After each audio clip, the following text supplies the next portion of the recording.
Hello loves, my name is Cupicate and welcome back to clangen with Willow Clan, the origin story of Mire Clan. It is a perfect day for recording where I am. It is cold, it is gloomy, snow is on the horizon, and so what better game to record than our very own Willow Clan. So last time, Iris Star, even though she is technically a senior now, did have a litter of kits. She is unwilling to say where the kits are from, but she had Gust Kit, Gray Kit, and Melting Kit.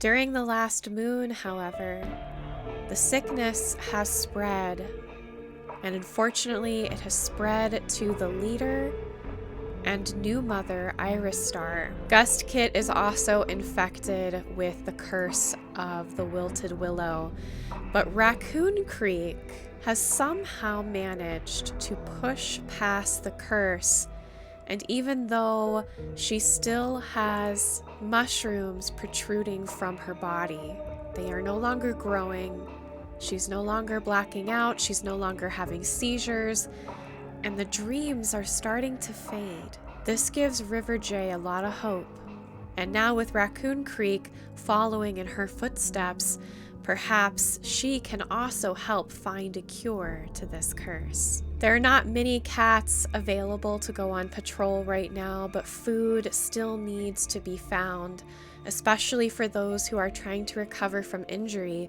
or even Iris Star who's recovering from birth. Patrols have completed, and a good amount of food was actually found on this patrol. So our cats will not starve, thank goodness. They have enough to worry about. We're gonna go ahead and time skip to the next moon. Oh, it looks as though Melting Kit falls into a river but is saved by L Run.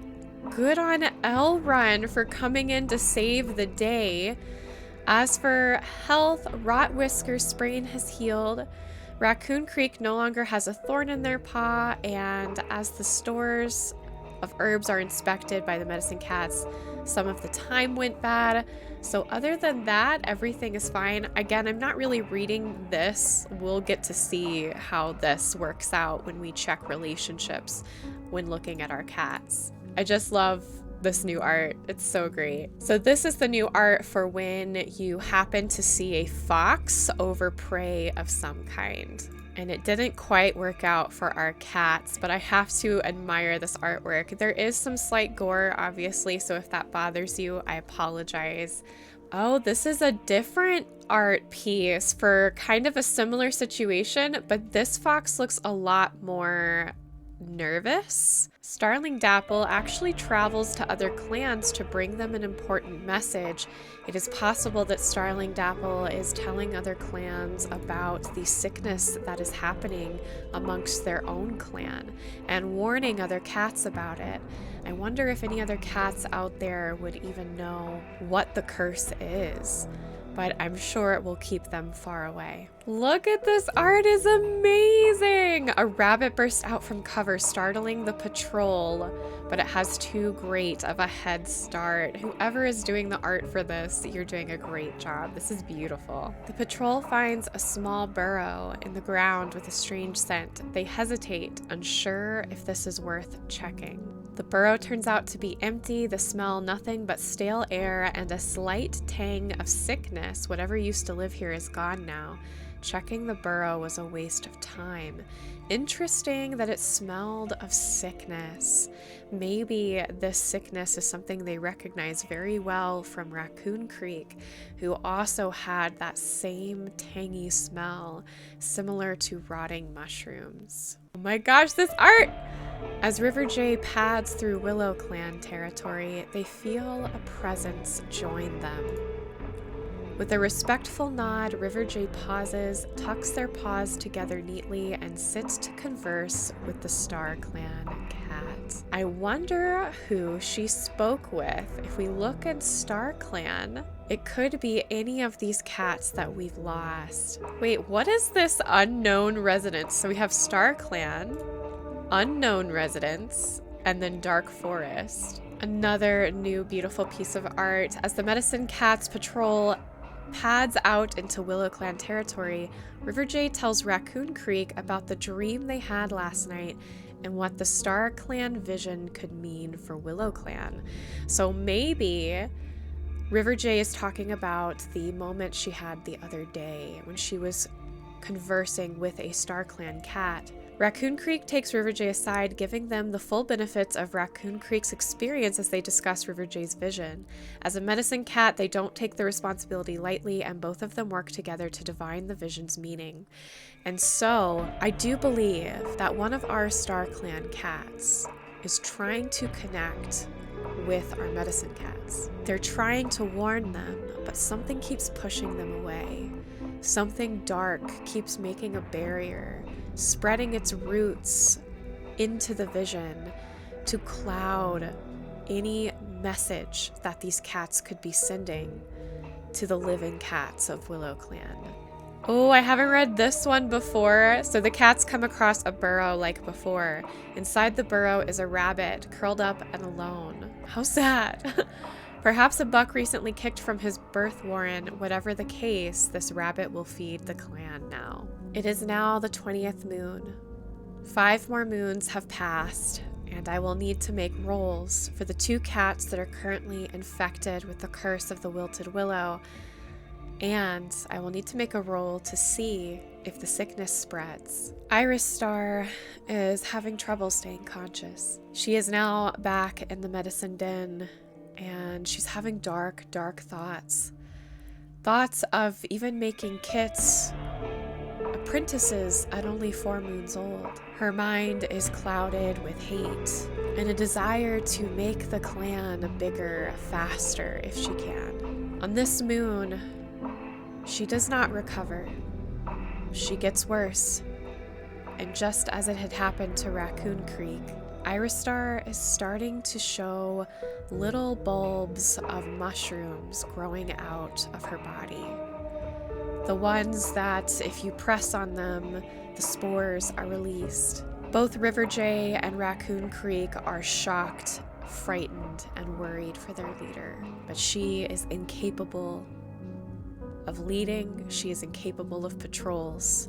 She will not be able to continue her duties. And so the cats will discuss if perhaps Starling Dapple should be made into a leader. Gus Kit is also having trouble recovering. She is really struggling to stay conscious, and she is riddled with nightmares and visions of dark roots creeping over the clan, pulling them into the ground. She tells this to the medicine cats, and Raccoon Creek agrees. These are the same visions I had. Riverjay is truly starting to believe that this isn't some normal sickness, that this could be something spiritual, something that only Star Clan could battle, and it scares her. Because even though Star Clan can help, they don't always. The sickness does spread this moon. Riverjay and Raccoon Creek, while they are checking over Iris Star and the other 3 kits, notice that Melting Kit is starting to act strange as well.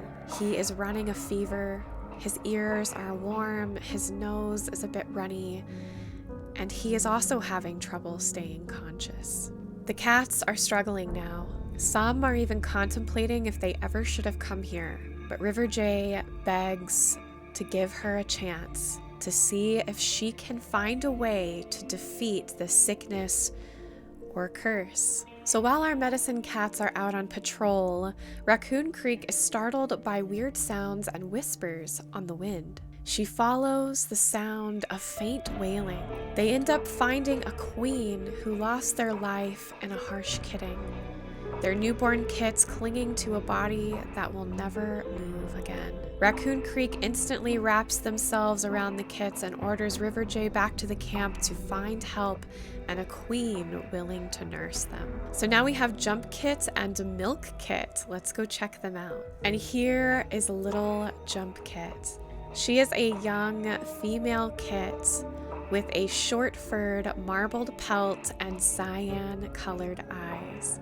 She's a bit of a daydreamer, even though she has been orphaned from her mother, She seems to really look around the camp with wonder, and all of the cats are just taken with how beautiful her eyes are. Our next cat is little Milk Kit, the brother of Jump Kit.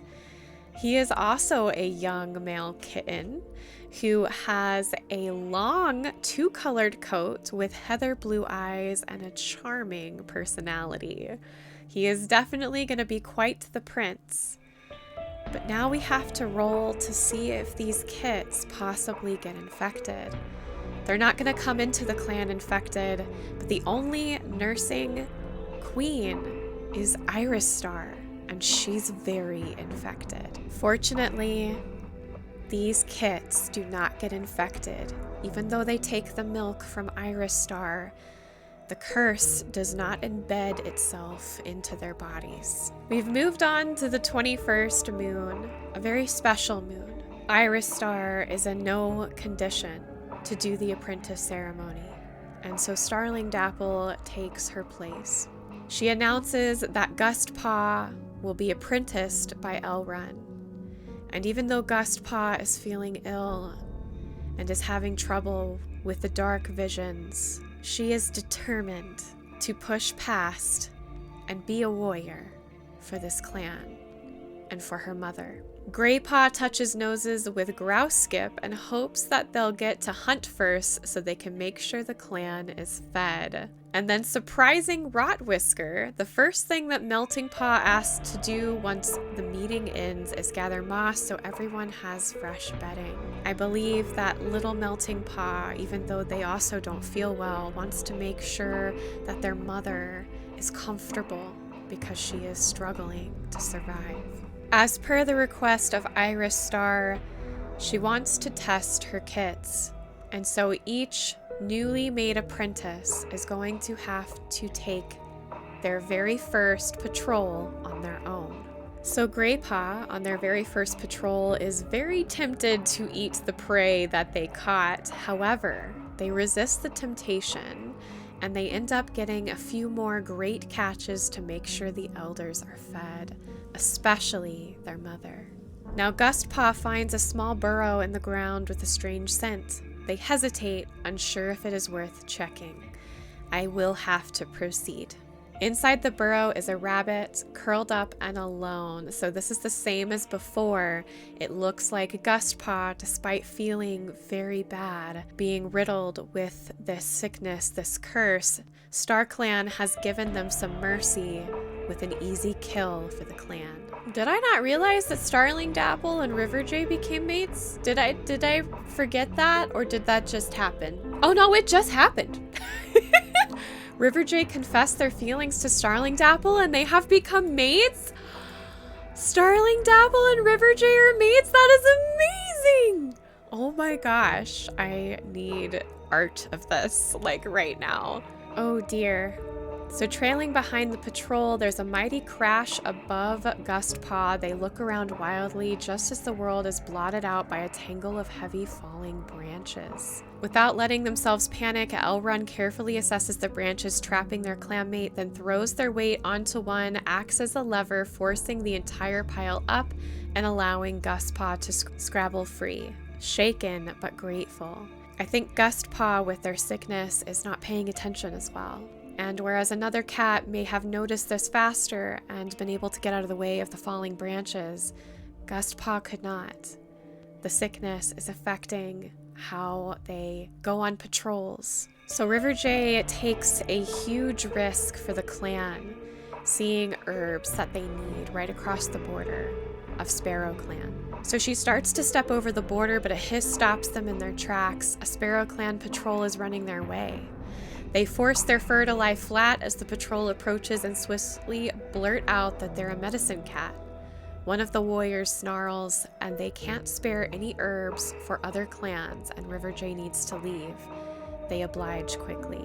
So Riverjay, wanting to help all of the sick cats in her clan, was willing to risk her life to get herbs, but it looks like Sparrow Clan is just unwilling to share. And it's not surprising. It's pretty common for other clans to be very diligent to keep their borders patrolled actively. And unfortunately, River Jay just didn't notice Sparrow Clan so close by. It's now the 23rd moon, and the cats are still trying to get by with what they have. The medicine cats are concerned with the herbs that are going bad, and they know that they have to be more diligent in finding other herbs. Otherwise, they are just taking it day by day and moon by moon until they can find a cure.